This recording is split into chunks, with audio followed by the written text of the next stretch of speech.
Hi everyone, good morning. I am Rebecca Jarvis. I'm the Chief Business and Economics Correspondent with ABC News, and my show Real Biz with Rebecca Jarvis is on abcnews.com and YouTube, and I am joined by an incredible group of panelists. For example, me. Bingo. Stewart Butterfield. I'm one of the co-founders and CEO of the messaging app Slack, and in my past, I was also co-founder and CEO of Flickr, the photo sharing site.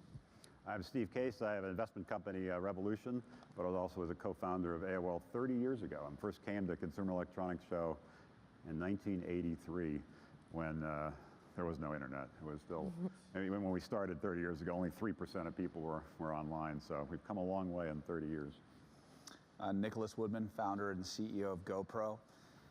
And I think we've been coming to CES for maybe 6 or 7 years, and I can remember loading my trade show booth in the back door myself because we couldn't afford union labor. So I know the bowels of CES really well. And now the union labor part of things. I can't build if you haven't seen our booth, we have a new booth, it's spectacular, and there's no way we're building that thing ourselves. Well, this panel is all about entrepreneurship and the story of entrepreneurs. And I think, especially in all of your stories, like so many entrepreneurs, there are ups and downs. And Stewart, particularly with your story, with founding Flickr, with founding Slack, it was a failure that essentially brought to life Slack. Without failure in founding your online gaming company, we probably wouldn't have Slack. Talk about how you navigated through that failure. Well, that part's actually pretty easy because when you're desperate, you do what you need to do, and there's not a lot of strategic thought that goes into it. For background, the company that ended up making Slack was founded by myself and 3 of the original Flickr team members to build a web-based massively multiplayer game. And Flickr itself was the pivot from a company that was founded back in 2002 to build a web-based massively multiplayer game. So the same group of people failed to do the same thing 2 times and ended up with a totally different result each time. So it's easy to gloss over now, and we'll see if there's questions at the end if we want to get into the details of it. But it is, in the moment, horrible. I mean, it's really to have raised a bunch of money, to convince a bunch of customers to buy into something, to have talked to the press and saying how great and ambitious this thing is, but most of all, to have convinced people to come work for you and then at some point tell them they don't have a job anymore is, I don't want to say that that's worse than being on the other end of that and being the person who no longer has a job, but it's horrible. It's humiliating. It's something that can be really difficult to get through. And I think that we were clever and we work hard and stuff like that, but we were also pretty lucky. And one of the reasons we ended up where we did was when we were working on the game, we had developed a system for internal communication over the course of many years with many people working on it, addressing only the most irritating problems or working on just the most important seeming opportunities very much in the background. So like the minimum amount of time put into it because it wasn't our real job. And when you design software in that way, there's no ego, there's no speculation, there's no I can imagine a user might want to X. So that was the happy accident of the failure to be successful in the game, is that we got to spend several years and iterate really slowly, designing something very much in the background, which again, great way to design software if you can do it entirely by accident. Mm-hmm. I should add that we will be taking questions in a little bit here, and there are microphones out there. Also, if you want to submit them on Twitter, you can tweet me at Rebecca Jarvis and you use the hashtag CESFutureQ. And we will be asking the questions from Twitter as well. Nick, your story, you famously had a startup, didn't work out, and you go on a trip. And it might have been, at the time, perceived as a risk to you, or it might have just been an adventure. But I wonder now that the stakes are so much higher, you are running a public company. How do you think through risks differently now? And what are the key questions and the metrics that you use to determine whether or not to take a risk? Risks are interesting because They always seem more risky to people on the outside than on the inside. I think that in business, it's not so much that we're taking what we think are big risks. We're making bold moves that we think have a very high likelihood of paying out. And by paying out, that for us at GoPro, that means helping us realize our vision. And we're a very customer-centric business, and our vision is to help our customers capture and share the most engaging and immersive life experiences through really compelling content. So we're a content-enabling business. And so all of our decisions are focused on, okay, well, how do we help our customers capture more engaging content and make that whole process easier for them?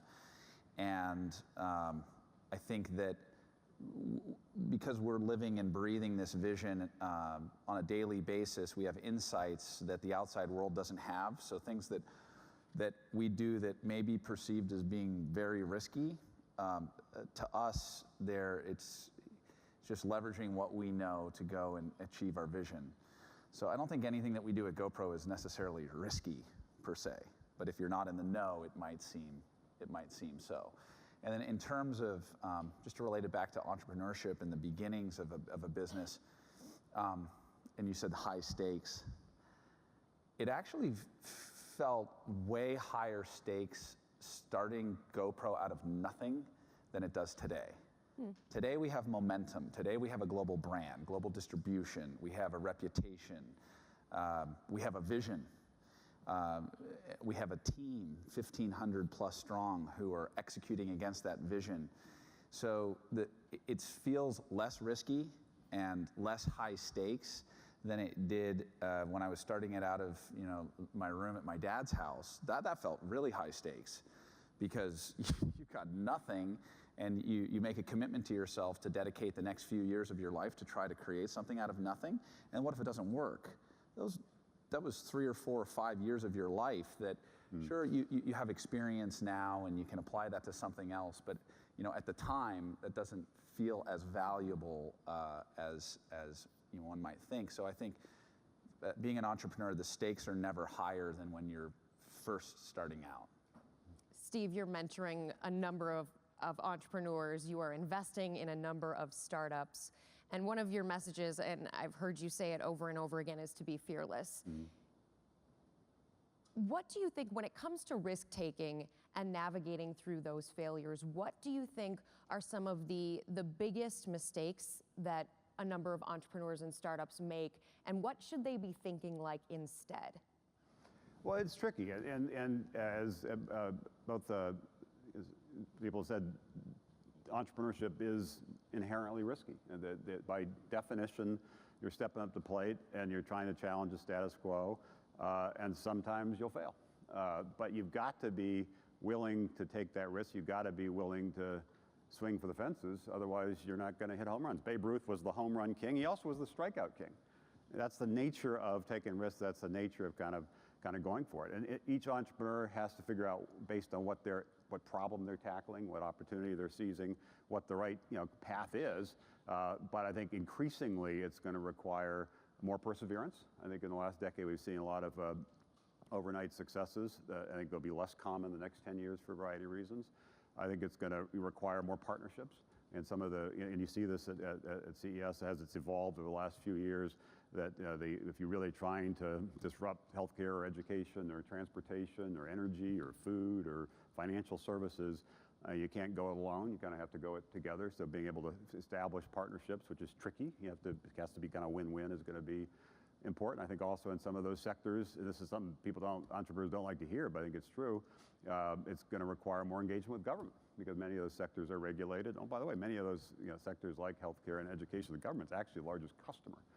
So I think it's require a little bit different mindset in this next kind of wave of entrepreneurship. But what's going to be common is being passionate about your idea and really believing you can change the world, being able to assemble the right team to be able to do that, figuring out the right product to kind of get going, and then trying to figure out a way to evolve the product to be a broader platform. So it's to me, it's all about the P's, people, your product, platform have been critical in the last decade. They'll continue to be critical. But I think this perseverance, partnership policy is going to become more important, and the entrepreneurs who figure that out are going to be, I think, the winners in this next wave. Can I add just one thing to that? You said passion should be a fourth P, I think. Yeah. You nailed it. The one advice I'd give to entrepreneurs is you're going to be spending a ton of time building up this business, and you should really pick something you're truly, genuinely passionate about. And not just because you're going to be spending so much time that you should be focused on a subject matter that really matters to you, but you'll do such a better job of it if it's core to you and your personal interests. You're going to out-dedicate, out-think,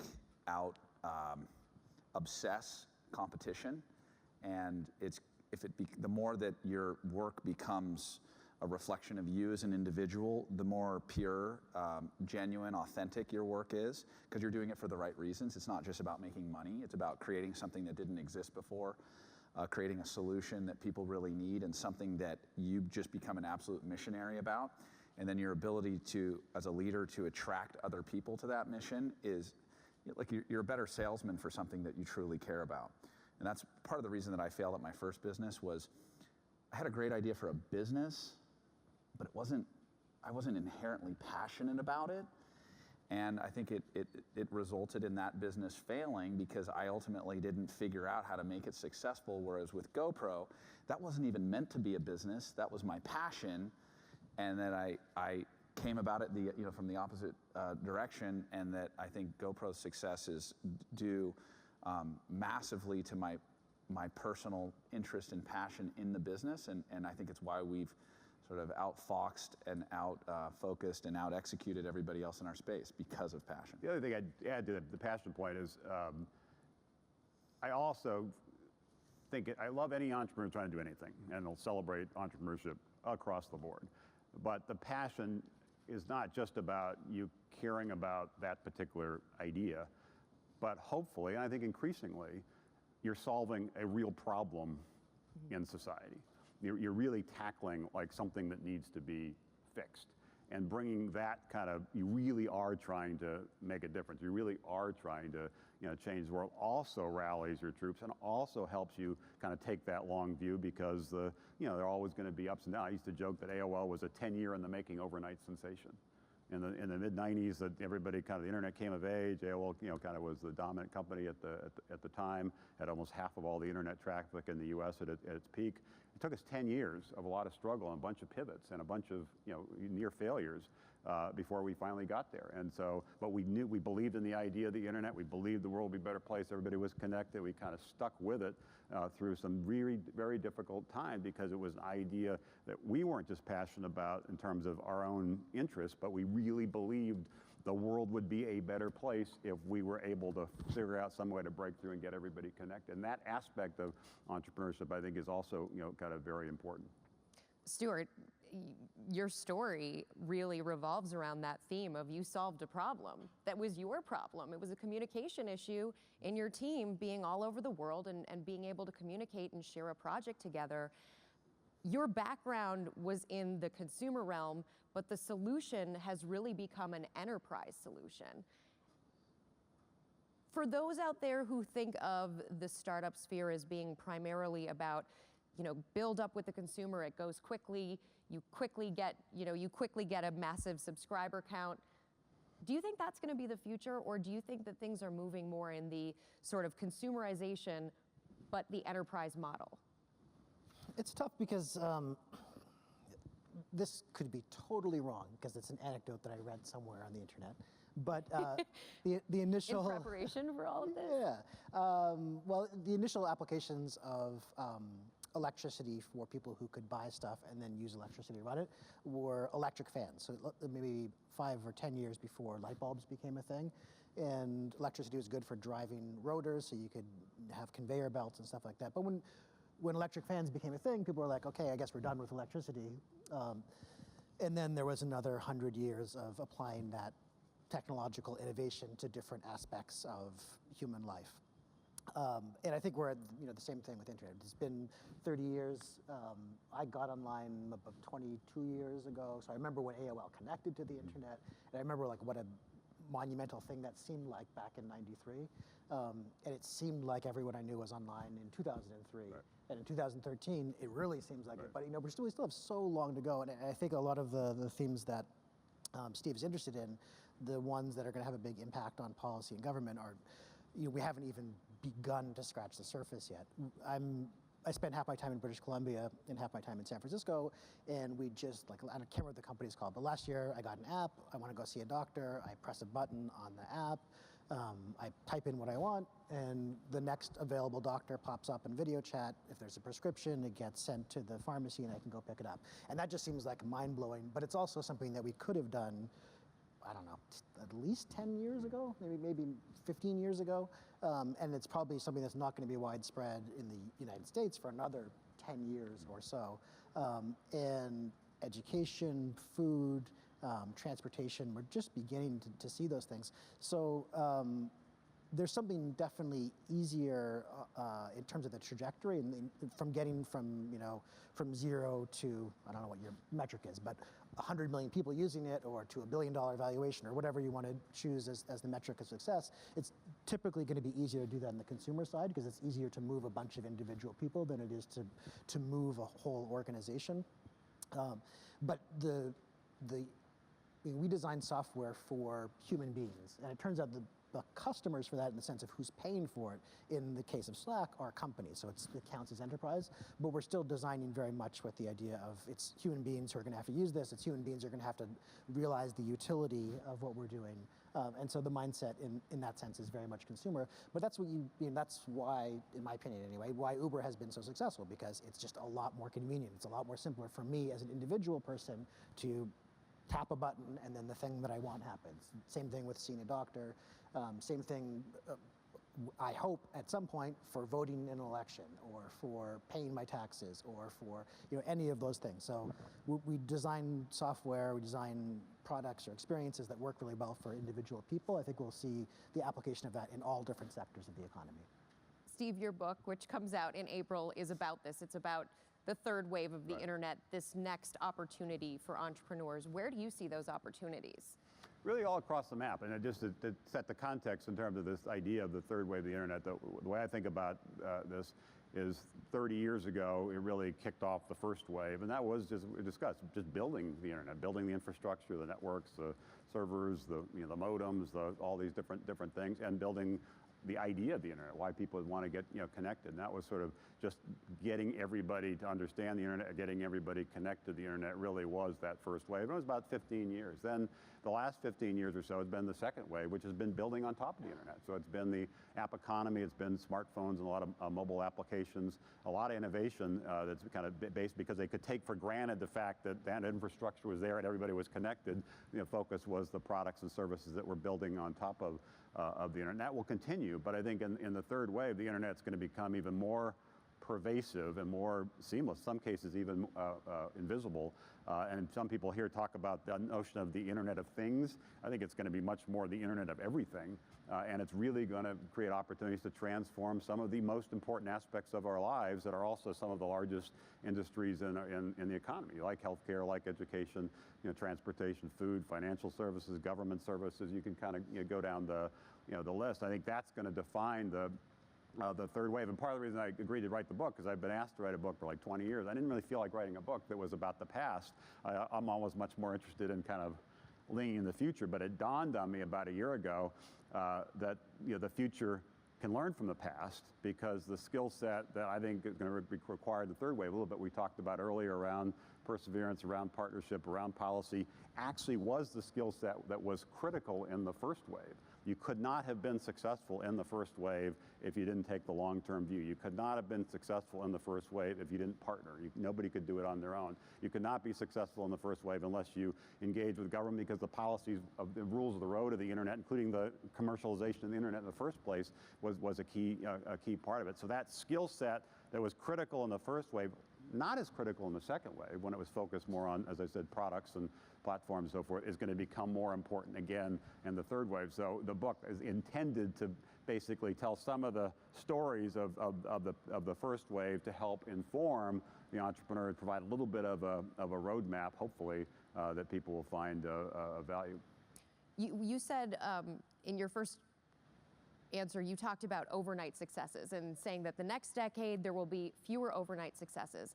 Is that, in your opinion, because the field of overnight success type stories, that type of low-hanging fruit company, is saturated, or is it because the venture community is more skeptical and not going to give the kinds of valuations to the companies of the future that a lot of the companies of these last 2-3 years have received? Well, I think there will still be some overnight successes. So somebody creating an app like Snapchat in a dorm room or Facebook in a dorm room, that dynamic will still happen. But I think as entrepreneurs focus more on some of the opportunities to really disrupt the status quo in some of these really big sectors that I mentioned, it's going to take longer. And as I said, you can't go it alone, so you have to get the partnerships. If you really want to change healthcare, you kind of have to engage with doctors and hospitals. If you really want to change education, you kind of have to be working with schools and teachers and universities. It's not just about what you do in your app. It's not just about what you do in the cloud. That just takes more time. And then it's going to require more perseverance and require, as I said, a different mindset around partnerships. There's a great African proverb that I think will help kind of define the third wave, which is, if you want to go quickly, you can go alone, but if you want to go far, you must go together. That dynamic of, if you want to go far, if you want to have significant impact, if you really want to change things in pretty fundamental ways about what we eat and how we get around and how we use energy and how we learn and how we stay healthy or get well when we're sick, I mean, pretty fundamental, important parts of our lives. Good for you, because they need that fresh thinking, exactly what Stewart was saying. But it's going to require a different mindset, a different kind of a set of tools, and one of them is going to be perseverance. For the entrepreneurs out there who are hearing what you're saying, they like the concepts of what you're saying, but there's this also life sitting in front of them, and the longer term, the objectives that take a longer time to fulfill, that can be even scarier than trying to start something and hopefully it succeeds, but it doesn't take your 5-10 years of your time to even get it to a point where it could appear successful. What's the payoff? What is the thesis statement for entrepreneurs to be thinking about? Is the venture community growing tired of these overnight typical venture capitalists love overnight successes. Well, I give you some money, you give me a lot more money back in a year. Awesome. But I think where's the incentive for the longer term play? The for incentive, the people who are going to kill themselves, and it could be 0 or it could be 100, but it could very probability-wise be 0. The incentive is the ability to improve people's lives in pretty fundamental ways drives a lot of people. That's part of the passion point. B, some of these sectors that are ripe for disruption are huge. Food is a $5 trillion industry. Talk about total addressable market. 100% of people eat. In this country, actually 4.7 times a day, by the way, not 3 times a day. It's a huge industry, and most of it's junk food. And and therefore we have a obese population, which ties in with healthcare and so forth. So a lot of people are focused on that and saying, how do we create the next generation of companies? And there will be some very significant. Healthcare is 1/6 of our economy. You want to create some multi-billion-dollar companies. Healthcare is absolutely doing it, and there'll be more of those in the next decade. So the payoff is, although it takes longer to get there, the ability to create companies that have massive impact on people's lives and also create massive value is significant. We started AOL, as I said, 30 years ago. Nobody knew what we were doing. Nobody cared what we were doing. It was, even my parents for a decade didn't even know what I was doing. They had no clue what I was talking about. And people didn't really want to back it because they said, well, most people on PCs, most people who have PCs don't have this modem thing. It's a peripheral. Why? The people who are using it seem like they're weird. They're like hobbyists and hackers, and that's never going to be a mainstream business. So it's actually really hard to raise money. When we went public in 1992, it was the first internet company to go public. We'd been at it for 7 years. The market value was $70 million when we went public. Raised $10 million, $70 million value. On the road show, we're explaining the internet. Most people looked at us like, we don't know what you're talking about. But it seems kind of faddish. A decade later, the company was worth $150 billion and was the most, was the fastest growing value creator in the whole decade. And went from something nobody cared about and thought, you're kind of wasting your time, to being the most, one of the most valuable companies in the world, and actually the best performing stock of the decade. So that's the payoff. If you really tackle one of these things and can take that long-term view and recognize you might fail, it goes with the territory, you really have the impact, the opportunity to change the world. You really have the opportunity to create some super significant companies. Plus, you assume that an entrepreneur believes it's going to take as long as it's actually going to take, and I think that that's one of the great attributes of successful entrepreneurs, maybe, is a blindness to reality. Because if you're aware of how long something's going to take, you can't get out of bed in the morning because you're just too daunted by the task. And I think blind optimism, maybe not blind, but being overly optimistic is an incredibly powerful thing. Believing you can do anything is an incredibly powerful thing. Believing it's going to take you 2 years, not 10 years, is a powerful thing. And that the mind is capable of much more than I think our bodies get in the way of what our minds are capable of. And I think most entrepreneurs, successful entrepreneurs, share this belief that they can do the impossible in a very short amount of time. I think all of us thought we would be more successful quicker than we were. And so, and then something happens. I think being an entrepreneur is a bit like being a free climber, say like up El Capitan in Yosemite. You look at this thing and you say, the cliff looks much shorter than it really is, and you say, I've got this. And you start climbing, and then 2 or 3 years into it, you're mid-face, you have no ropes, you can't climb down, you've already gone too far, you're not going to walk away from it because you've just spent the last 3 or 4 years of your life climbing this thing. You realize you're only halfway, you have no choice but to keep going. And it's in some ways a terrifying position, because maybe I was wrong before when I said it's the biggest risk is at the beginning.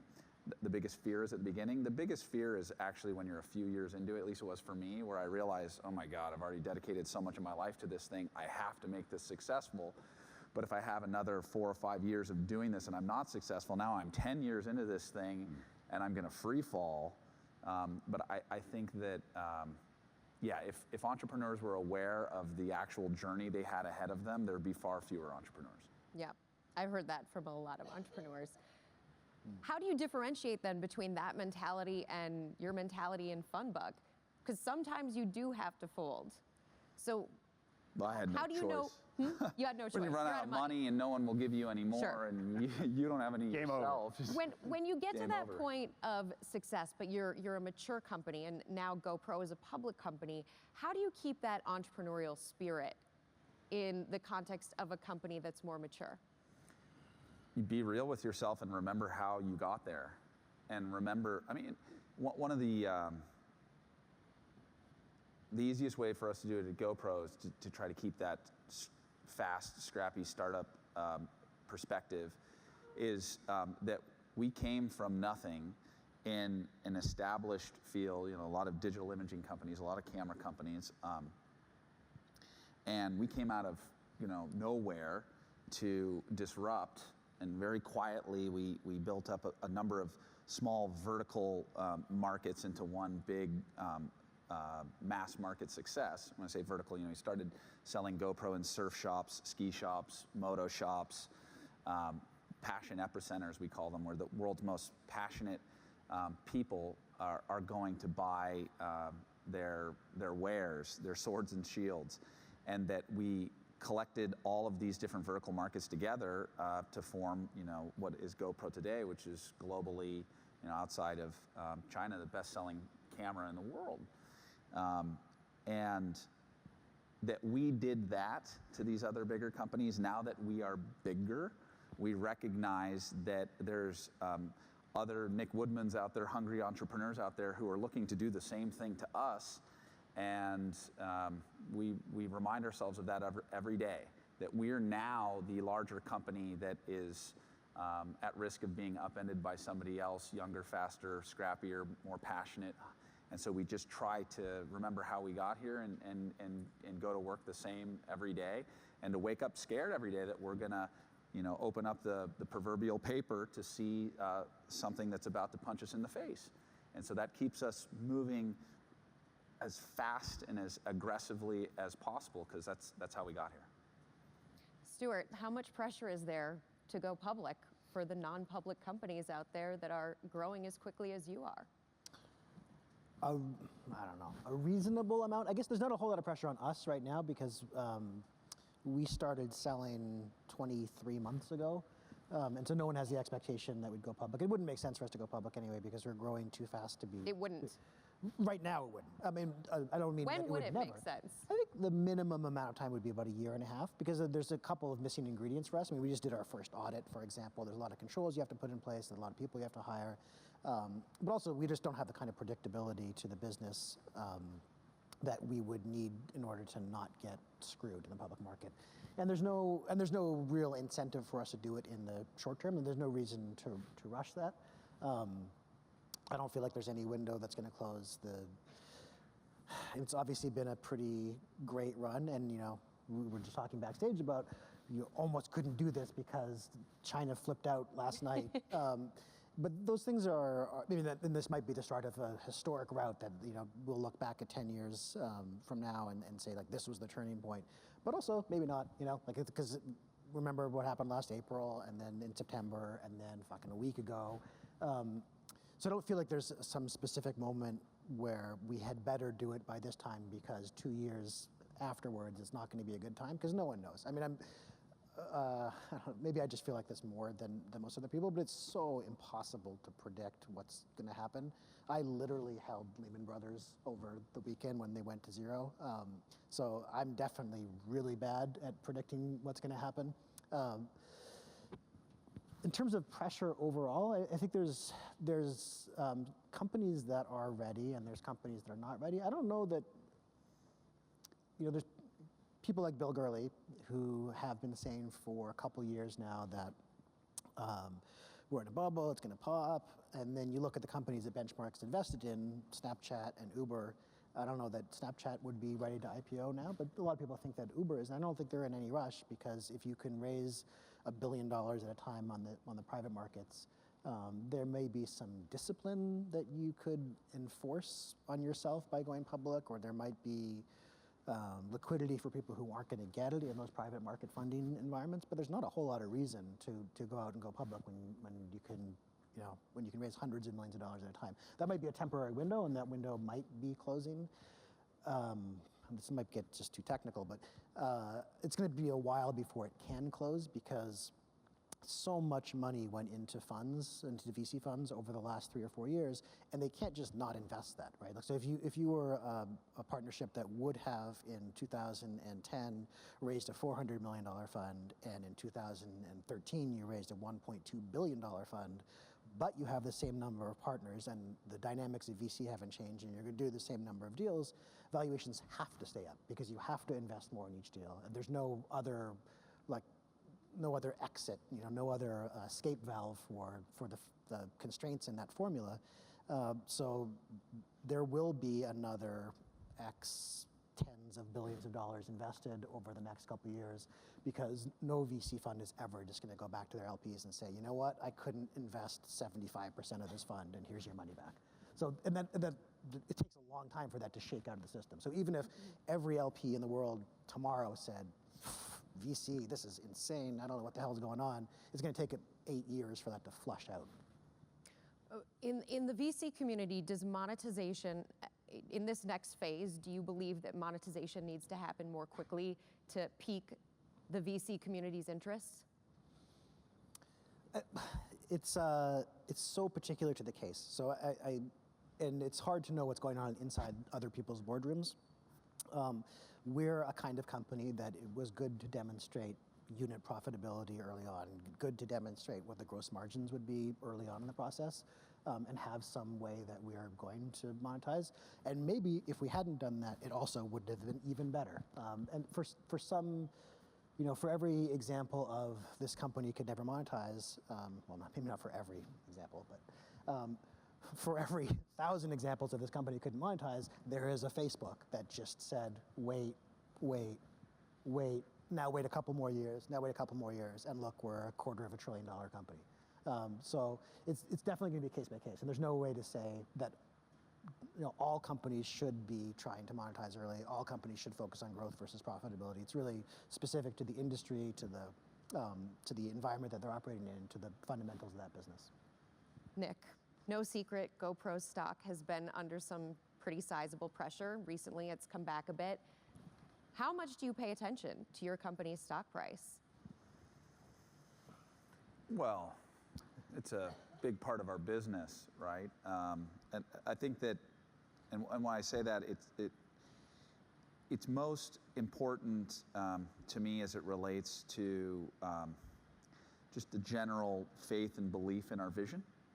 I think, and how that also affects our employees. I think just being totally transparent, that the biggest impact from the stock price is on your employees, because these are people's lives. They've come to work with you to realize the company's vision, and while they may be very passionate about it and about their work, they also are earning a living for their families.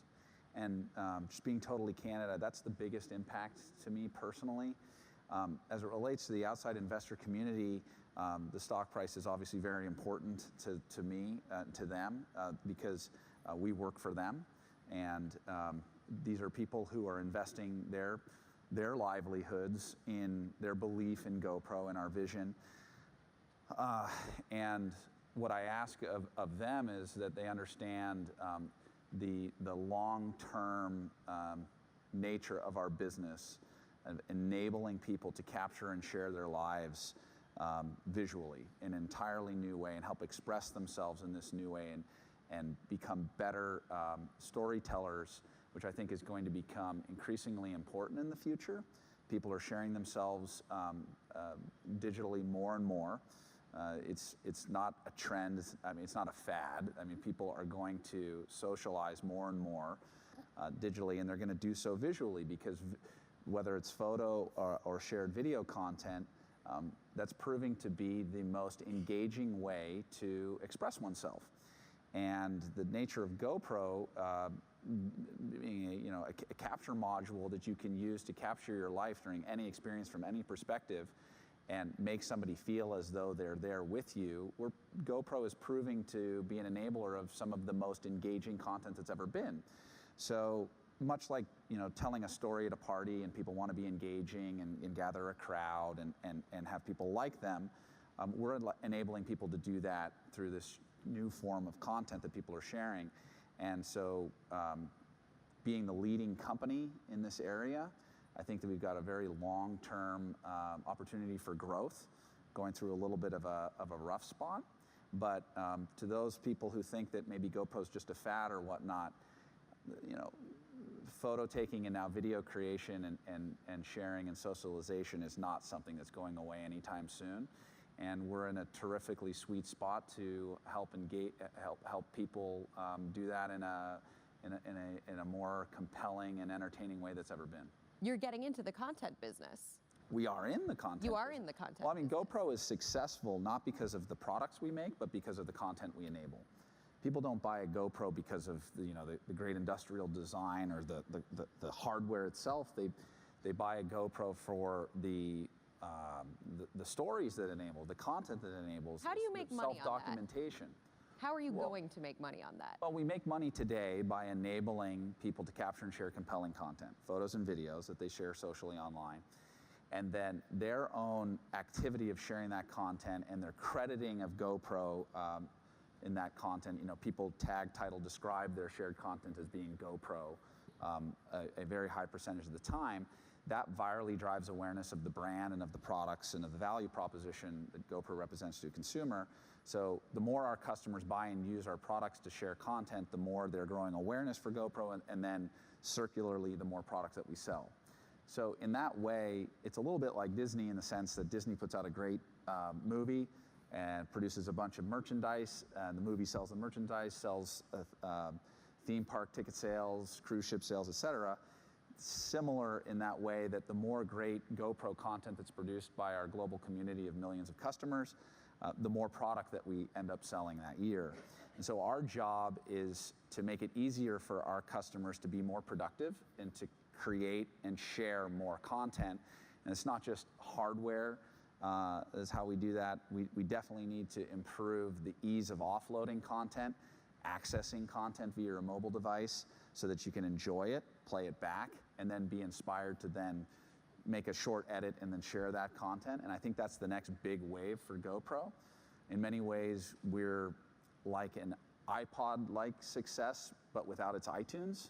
And we all know what happened when the iPod got iTunes. It turned into a cultural phenomena that completely eliminated the friction with consuming, managing, and enjoying massive amounts of content, namely music. And when that friction was eliminated, people consumed, managed, and enjoyed more music than they ever had before in their lives. And it ceased to be so much about the hardware of the iPod, but more about just the overall experience that the hardware plus software enabled. And right now, GoPro is seen largely as a hardware company. And in the coming months, you're going to see GoPro become more and more of a software company. And the conversation around GoPro will shift from being 90% about hardware, 10% about software, to more 50-50. And I think as we move further on, it'll even become more of the reverse. You'll spend 90% of the time talking about the software experience of GoPro and 10% about hardware, because hardware is mainly just an on-ramp. And our customers are going to be spending the majority of their GoPro time watching the terrific content they've captured, becoming excited about it, and then sharing that.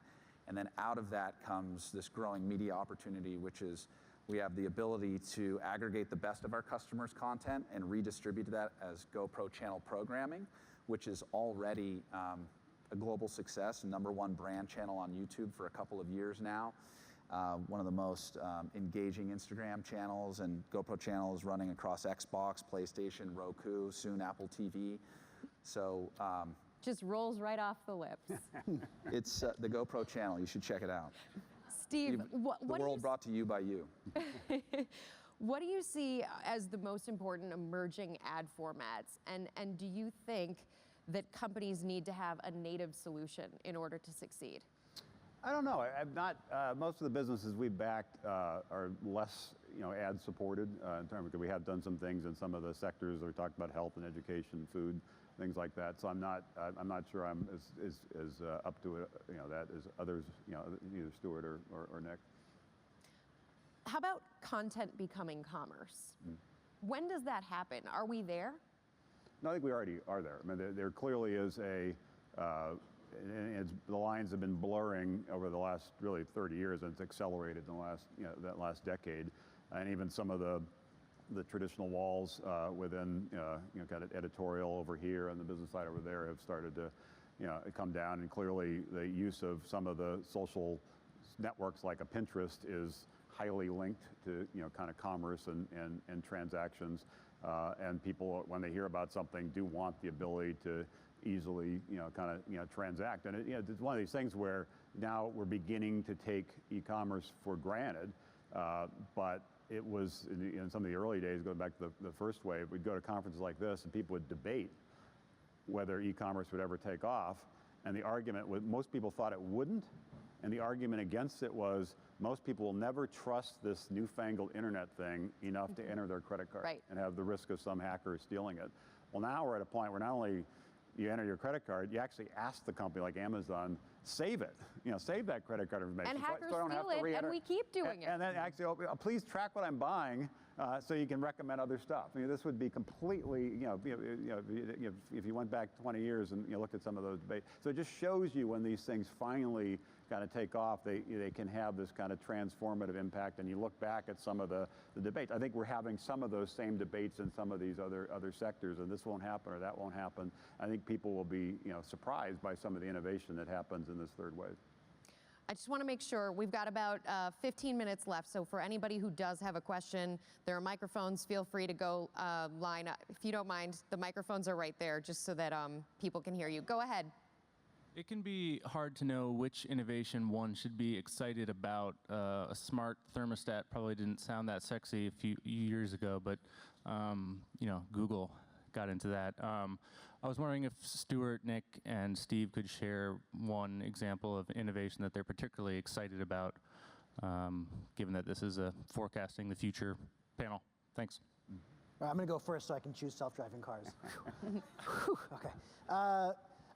The thing that actually really excites me about, because I remember reading in Scientific American in the late 1980s about the future of self-driving cars. So it's another saying to add on top of Steve's is people routinely overestimate the short-term impact of technological change and underestimate the long-term. And you see, I mean, I certainly see that in my own thinking. If I look back 3 years in our company's history, I would have just been flipped out with exasperation that we still haven't got this thing done that I thought was going to take 6 months or 3 months or 5 weeks. But I never would have thought we'd be this far along as a business in those 3 years. So like you look at the small changes, and it has been many, many years of disappointment on the self-driving car front. But as it has crept closer to a reality, the long-term ramifications of that have become a little bit clearer. So my father was a real estate developer. When I think about a future where you don't have to dedicate 30% of the surface of a city to parking lots and another 40% of the surface of a city to, I mean, fuck, imagine this stupid city, excuse me.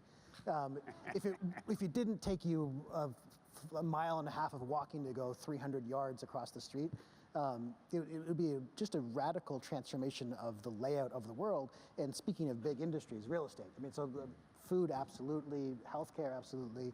When you think about the amount of sunk cost in all of the real estate in the world, it's an amazing transformation. And to think that we might be able to get away from this culture of cars is really, to me, very exciting. I'm going with GoPro as the innovation I'm most excited about. But I'm being genuine, and it's not just GoPro. It's more about the explosion of consumer-generated content that I think is becoming increasingly high quality. But even more importantly, I'm going to link it back to the family unit and how I think that the personal production of documentation, production, and distribution of your own personal life in the form of compelling content is a big, potentially can make society happier. I see it in my own family of 5. I have 3 highly competitive little boys, 5, 3, and 1. And genuinely, when we as a family capture experiences we have together, and then we watch those experiences together as a family, everybody appreciates each other more. My sons all get along better because they see their other brothers being happy and the family unit being happy together in these family videos, to where it becomes very addictive and reinforcing.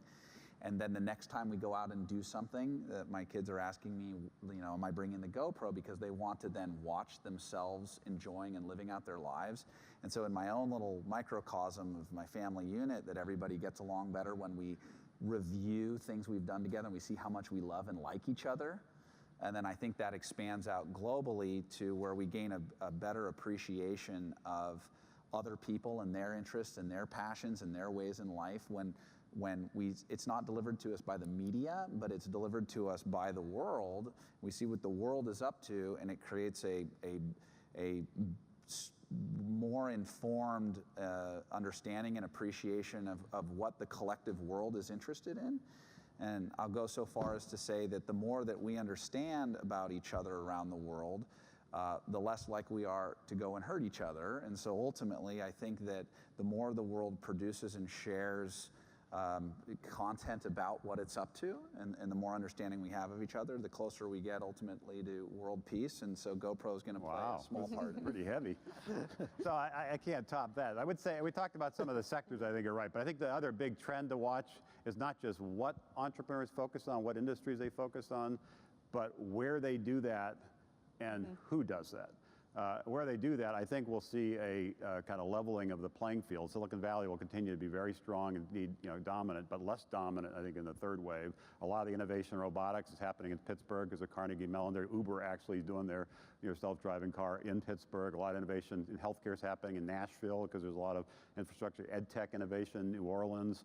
A lot of things around sports because of Under Armour in Baltimore. So we're starting to, a lot of ag tech, kind of food-related things in St. Louis and Louisville. So I think we're leveling the playing field in terms of place.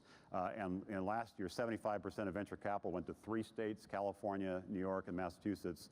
10 years from now, it's going to be, they'll still be the leaders, but it's going to be much more diverse. And the other thing is going to be much more diverse, I hope it's much more diverse because it needs to be much more diverse, is the face of entrepreneurship. That 90% of venture capital goes to men. And 50% of the population is women.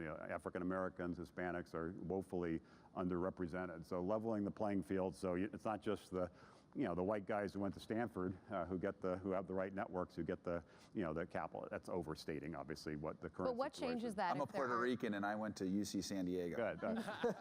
What changes that is partly these opportunities in the third wave are in these different places, and those communities will drive a lot of that and support a lot of that. But there are also some structural changes that have happened. One of the things that the Congress passed, one of the few things Congress passed in a bipartisan way, was something called the Jobs Act that helped legalize crowdfunding. That's really important in these areas that don't have venture capital, and it's really important for underrepresented populations, including women. If you look at Kickstarter, about half of the successful projects have a woman co-founder, yet only 10% of venture capital goes to women. That suggests that if it's focused on the idea, not the person sitting in front of you, then the playing field can get leveled. So I'm very bullish on Silicon Valley. I think there are all the reasons that will continue to be kind of dominant. But it's worth remembering that 60, 70 years ago, Detroit was Silicon Valley. Detroit was the most innovative city in the world when the automobile was the hot technology of the day, and it was on fire. And then it kind of lost its way, global competition, went bankrupt, lost 60% of its population. Now it's fighting its way back and actually doing some really, really interesting things, but these things aren't locked in forever. And so I think you'll see Silicon Valley continue to be strong, but the rise of the rest in terms of the other regions and the leveling of the playing field, that I think will be as much the story in the third wave as the specific companies that emerge. Go ahead. Hi, Adam from Menlo Park, California.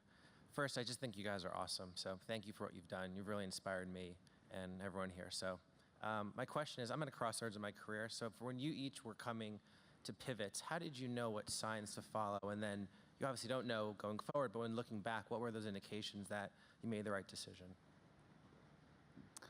Well, for me, I'd be curious to know if this is the same for you guys. I just feel like it takes an enormous amount of will to get anything to happen. And the more people you have involved, the more will is required to keep things kind of coherent. And it's time to pivot when you don't have the will to do this thing anymore. So, I mean, money is obviously a big constraint. And if you don't have any money and no one's going to give you any money, then you pretty much have to stop what you're doing. In the case of Slack, we still had, I think, $5 million left in the bank from previous capital raises.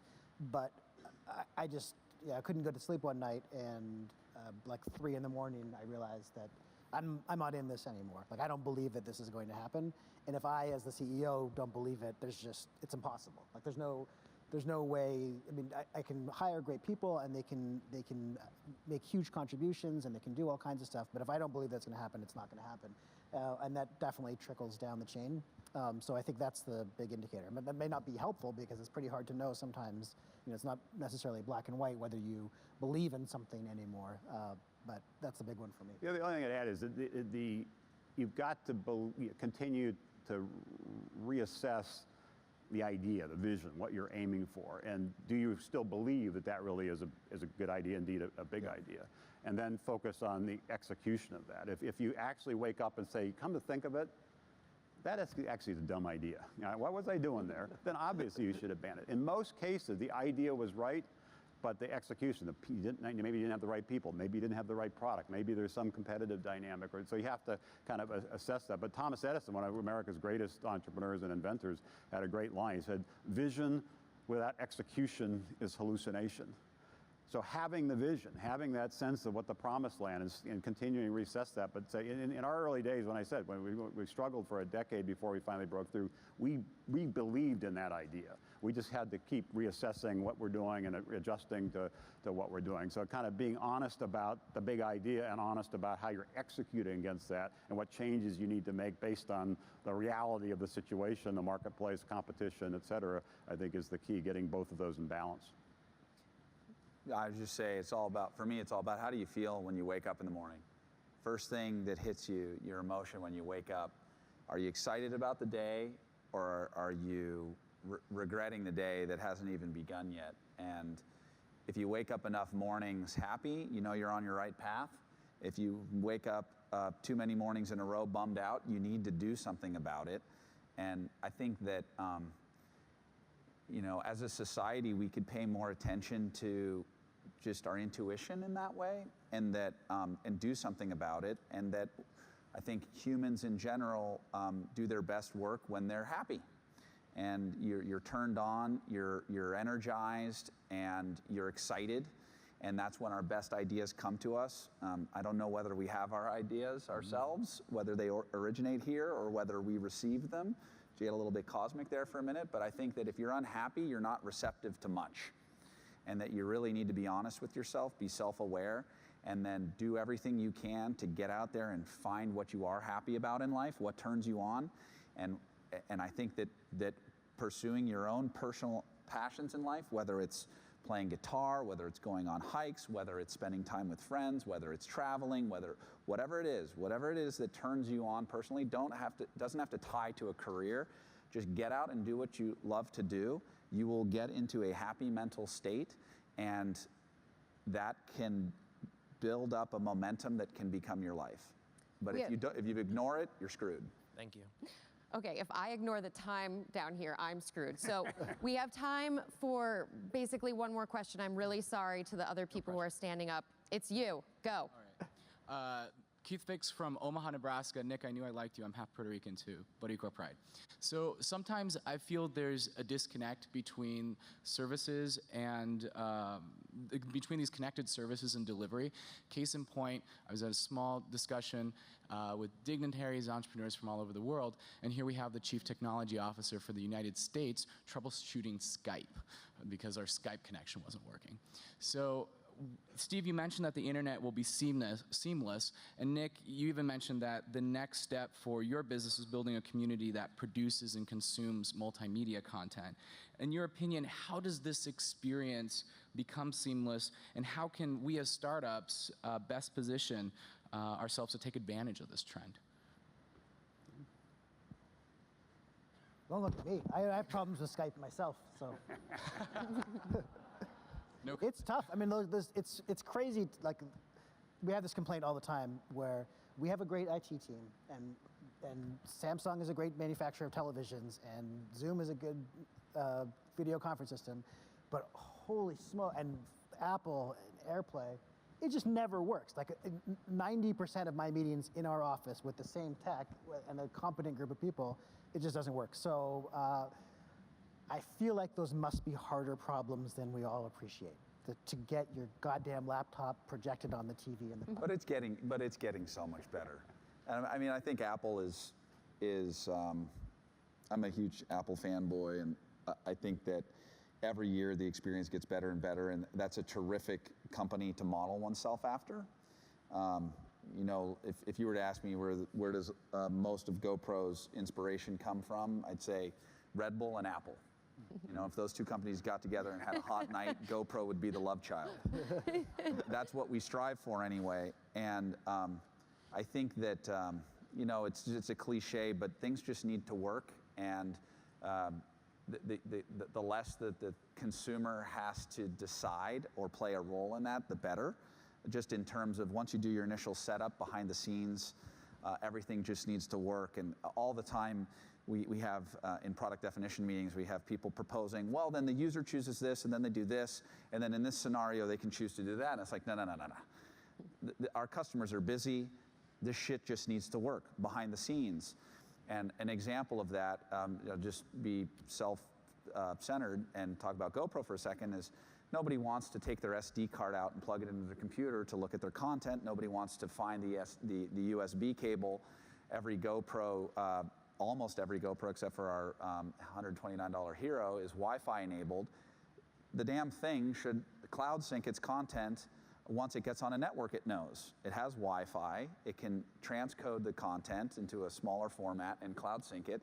So the next time I think about that experience I captured with my little boys, I launched the GoPro app on my mobile, and there's my content, even though my GoPro is sitting in the glove box in my car.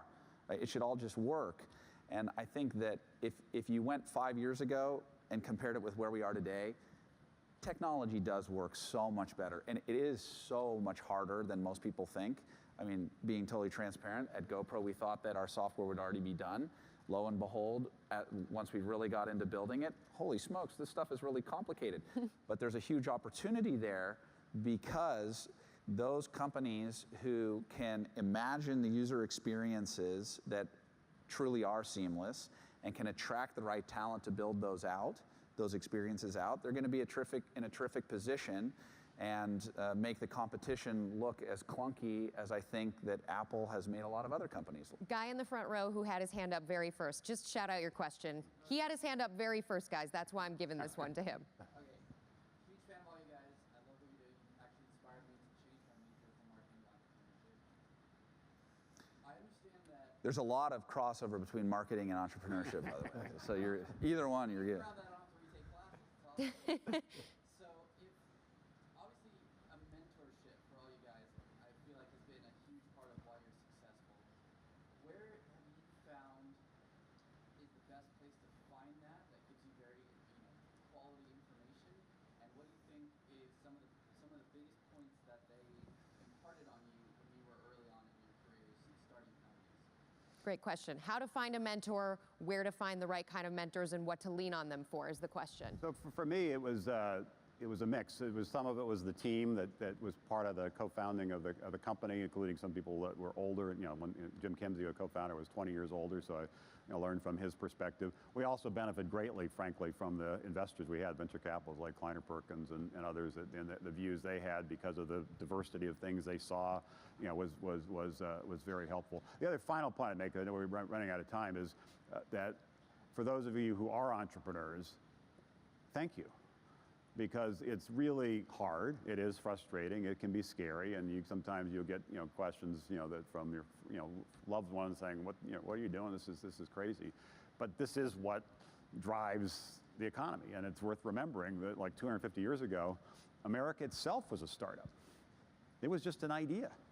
And 250 years later, it's the leader of the free world because it has the leading economy, and that wasn't an accident. It was the entrepreneurs, first in the agricultural revolution and the industrial revolution, more recently the digital revolution, that created the companies, that created the jobs, that drove the growth, that led this little startup to be, kind of the leader of the free world. And so it's really important. The things that people do as entrepreneurs are really important. It's not just about that particular product, not just about, kind of creating something that can be profitable, although obviously those are important. It's collectively how you lift up communities, how you lift up, countries. And so it's really, really important, and important that we do everything we can to double down on entrepreneurs and make sure we're doing everything we can to remain the most innovative entrepreneurial nation in a world that is globalizing and things are accelerating. So those of you who are doing that, who are part of that journey, part of that battle, thank you. Quick bit of advice when you're just starting out and you don't know anybody, finding a mentor is really tough because you don't know anybody. And so I was in that boat, and something that really helped me is imagine you have a relationship with somebody that you want to model yourself after. And for me, it was Dietrich Mateschitz, the founder of Red Bull. He's a pretty elusive dude, so it was hard to get enough information about him to really learn what his approach and perspectives were. But I became obsessed with Red Bull and with Dietrich. And there's no kind of surprise as to why GoPro has the brand has evolved in a very similar way to Red Bull, but with just a different product. But the more that you can find inspiration in other people and research and read interviews with them and learn about their thinking and imagine you have a relationship with them, for me, it was so helpful because I could go to my imaginary friend and model myself after him, and that imitation of other successful people is a good way to be successful yourself. And so in lieu of knowing anybody, imagine you know them, and then in your own way you can convince yourself you do, and you can have your dream mentor. It worked for me.